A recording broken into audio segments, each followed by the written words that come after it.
संसदीय क्षेत्र में पिछले कुछ दिनों में जो हुआ उसने एक एक करके सारे अधिकारियों की नींदों को उड़ा कर रख दिया है। क्या सरकारी और क्या गैर सरकारी सारे विभागों में हड़कंप समझ गया है कि ऐसा कैसे हो सकता है। जिस घटना का सीएम योगी ने भी संज्ञान लिया और पुलिस अधिकारियों को धरातल पर उतरकर आरोपियों को सख्त से सख्त कार्रवाई करने के आदेश दिए। आपको बता दें, वाराणसी में छात्रों से 6 दिनों तक हैवानियत का हैरत अंगेज मामले ने सबकी रूह को कपा कर रख दिया। लड़की 29 मार्च को गायब हुई थी और वो 4 अप्रैल को बेसुध हालत में बरामद की गई। इन 6 दिनों में उसके साथ 23 लोगों ने रेप किया। इस दौरान छात्रा को ड्रग्स देकर नशे में रखा गया। पीएम मोदी उत्तर प्रदेश सरकार के 8 साल पूरे होने के बाद पहली बार काशी पहुंचे हैं और पहुंचते ही उन्होंने वाराणसी में घटी हुई घटना पर तगड़ा एक्शन लिया और पीएम मोदी ने वाराणसी के पुलिस आयुक्त, मंडल आयुक्त और जिलाधिकारी से कुछ दिन पूर्व शहर में घटी एक रेप की घटना के बारे में विस्तार से जानकारी ली। पीएम मोदी ने सभी दोषियों को चिन्हित करते हुए उन पर कड़ी से कड़ी कार्रवाई करने के आदेश दिए हैं और साथ साथ ये भी कहा और भविष्य में ऐसी घटनाएं ना हो इसके लिए व्यापक व्यवस्थाएं की जाए। आपको बता दें, इस कांड में पुलिस की जांच में उन होटलों और कैफे की लोकेशन मिली है जहां लड़की के साथ रेप की घटना को अंजाम दिया गया, जिसके बाद पीड़िता के पिता के आंसू नहीं थम रहे हैं। वहीं योगी बाबा का भी खून खौल उठा है क्योंकि काशी जैसी पवित्र जगह पर इस गलत काम को अंजाम दिया गया, जिसके बाद पिता का रो रो कर बुरा हाल हो रखा है। उन्होंने जो कुछ कहा उसे सुनकर आपकी भी रूह कांप उठेगी। पीड़िता की मां की तहरीर पर लालपुर पांडेपुर थाने में 23 लोगों के खिलाफ केस दर्ज किया गया है। इसमें से 12 नामजद और 11 अज्ञात है।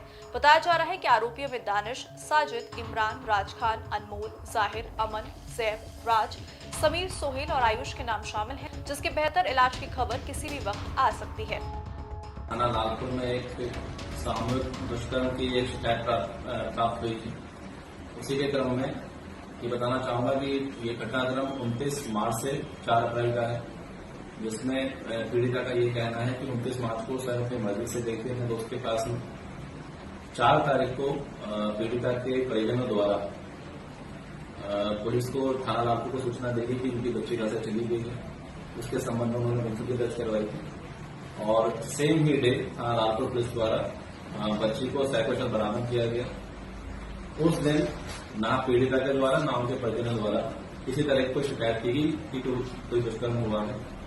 आज 6 अप्रैल को पीड़िता और उनके परिजनों द्वारा सामूहिक दुष्कर्म के संबंध में तहरीर दी गई है। उसके संबंध में सुसंगत धारा में मुकदमा पंजीकृत किया जा रहा है। जैसा कि कुछ मीडिया आउटलेट्स में चल रहा है कि बच्ची नाबालिग है, मैं बताना चाहूंगा बच्ची बालिग है और सुसंगत धारा में मुकदमा पंजीकृत करना है और तहरीर में जिन व्यक्तियों का नाम दिया गया है उसी के संबंध में 6 व्यक्तियों को अभी तक हिरासत में लिया गया है पुलिस के द्वारा और उनसे संबंधित पूछताछ की जा रही है और अगले मैदान की आपस में दी जाएगी।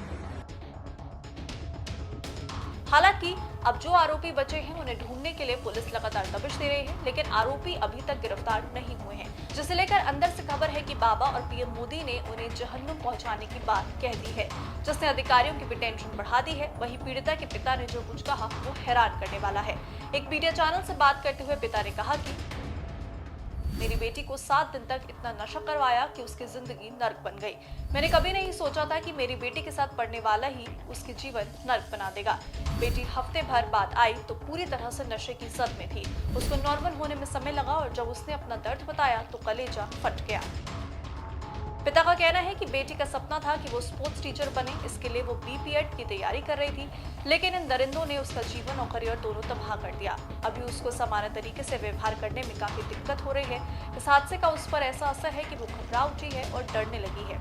बहरहाल इस मामले को वाराणसी के पुलिस कमिश्नर खुद मॉनिटर कर रहे हैं। हालांकि पुलिस के बड़े अधिकारी इस मामले में कुछ भी कहने से बच रहे हैं, क्योंकि योगी इस मामले में पल पल की अपडेट ले रहे हैं और बेटी को न्याय दिलाने के लिए खुद उन्होंने कमान संभाल रखी है। अब देखने वाली बात ये होगी कि आखिर पुलिस की गिरफ्त में कब ये आरोपी आते हैं, ये एक बड़ा सवाल है। Desk report, JMT news.